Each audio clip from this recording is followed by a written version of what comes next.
Welcome to the video setup manual for your new HiPod X7. Let's begin with the cases. The HiPod comes in 3 hard-shell foam padded cases. We leave plenty of room to expand in the accessory case, with the option to travel with only 2. The cases are the tubes, base, and accessory. The first step in setting up the base is to take the base plate out of the accessory case. Next, take the base unit from the base case and place it into the plate.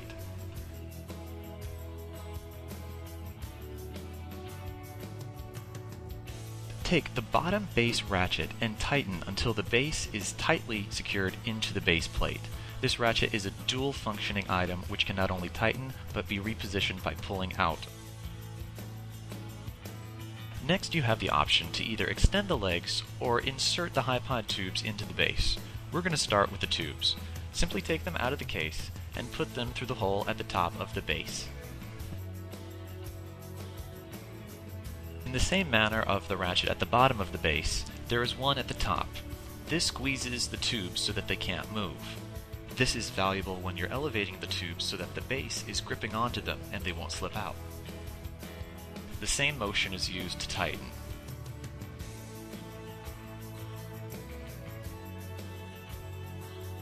To extend the HiPod legs, simply remove the spring-loaded pin, allowing the leg to swing outward. Reposition to the exterior hole, and then replace the pin to lock.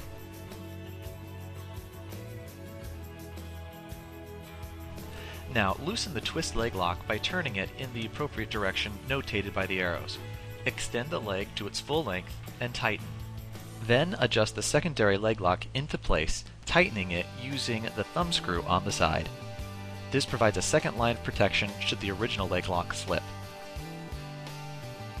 Repeat this sequence for all 3 legs. On the top of the HiPod base, you will find a leveling bubble. This bubble helps to ensure that your shot will be even once the tubes are fully elevated. Readjust the legs until the bubble is directly in the center of the plastic ring.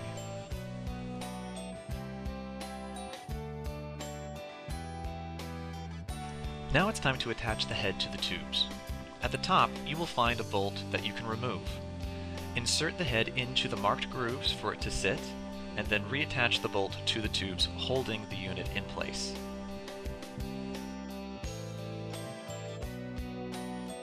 Inside of your HiPod accessory case, you will find an Allen key.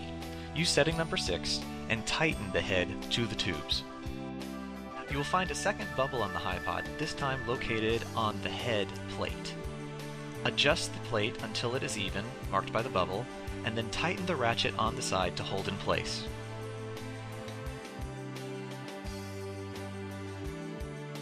Remove the HiPod handle from the accessory case. Position the clamp so that it will open to fit, and then tighten with the screw on the side. Make sure that you mount the handle from the reverse side that the pins are dangling on the tube. Open the monitor bracket with a quick release silver screw on the side. Position the bracket on the tube so that it clamps down, lock the screw, and tighten it. Make sure that you mount the bracket above the handle, but below the bottom collar of the lowest tube. To adjust the plastic tip where you will mount the monitor, release the clamp on the side, position, and tighten again. The HiPod head and handle are connected via 2 nylon ropes, both running down from the head and up from the handle. On the 2 cords coming out from the bottom of the HiPod handle, you will find 2 carabiner hooks. Attach these to the nylon ropes coming down from the HiPod head. Make sure that the ropes coming out of the bottom of the HiPod handle go in opposite directions, meaning that in this camera view, one will go left and one will go right. Make sure that the ropes do not crisscross. This will allow the handle to turn, moving the head while the unit is in use. The HiPod video cable sends signal down to the LCD monitor from the camera. Notice the 2 different ends of the cable, as one will be elevated to the top and the other will plug into the monitor at the bottom. The lower part of the cord connects to your remote, and the upper part of the cord connects to the camera. They will attach via the hooks, both on the top of the head and on the monitor bracket. The cable is coiled for your convenience. Simply attach to the hooks on the HiPod head and the monitor bracket. Remove the LCD kit from the accessory case. This includes the battery plate, the monitor plate, and the monitor itself. Attach this to the monitor bracket via the monitor mounting hook. Tighten the screw on the back to hold the monitor in place. When fully charged, this battery for the monitor will power the device for 8 to 10 hours. Simply take the battery, position into the grooves on the back of the battery mounting plate, and slide into place. Take note that the pins are connected and positioned correctly on the battery. There are openings on the battery that will accept the pins. Now it's time to attach the LCD to the 31-foot video cable. Take the two yellow cords coming out of the LCD and connect them to both the yellow and red cord coming down from the cable. We're sending two video signals, the second through the audio line. To connect the LCD to its power source, simply take the black cord coming out of the monitor and plug it into either hole on the base of the battery plate.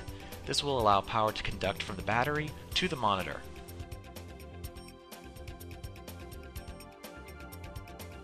The remote for the HiPod can be found in your accessory case. Simply take the remote and attach it to the plastic piece jutting out from the right side of the handle. Then take the end of the wire and connect it to the black cord coming down from the 30-foot video cable. You will have to line up a groove on the inside of these two cords so that they will connect. After connecting, you will be able to control record, zoom, sleep, wake, and still photo options on your camera. To allow for your camera to stay on while filming, you'll need to open the LCD on the side of the camera, flip it forward, and then push it back to close. Then take your two remaining Sony cable kit cords, your D cable and your Lank pigtail, and take the black open stereo jack 2.5 in size and plug in the Lank pigtail to the D cable. This allows for remote control signal to be sent from the camera to the controller below. Then take your camera and open up the panel on the side. You will find a port that looks like a half moon, or shaped like a D. Take the D cable and plug it into this port. At the top of the HiPod head, you will find a plate with two golden screws attached. Simply take your camera and position so you can see the mounting hole beneath. Then take one of the screws and sandwich the camera to the plate from the screw beneath to the camera above. There's a secondary screw that will help to tighten the entire unit into place.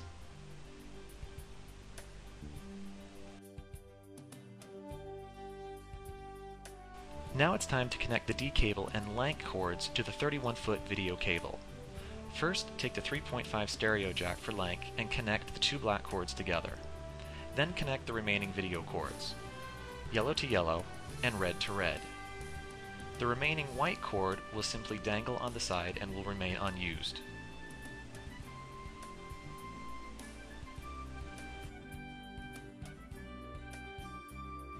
At this point in the process, your unit is set to elevate. Your HiPod should look like this while compressed, fully set up with the legs extended and all video cords attached.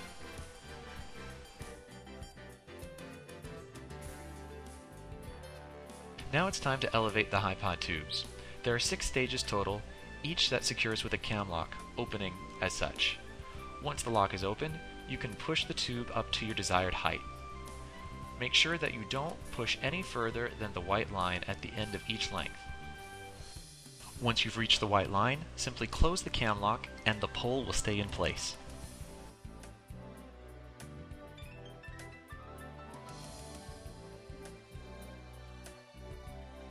In the bottom 3 sections of the HiPod tubing, there is an insertable pin for added security. Simply expose the hole at the bottom of each tube length, insert the pin as such, and this ensures that the pole will not retract until the pin is removed.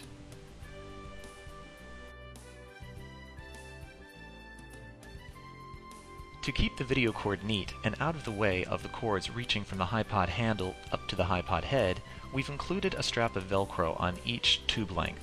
Simply open the Velcro piece and secure the cord inside.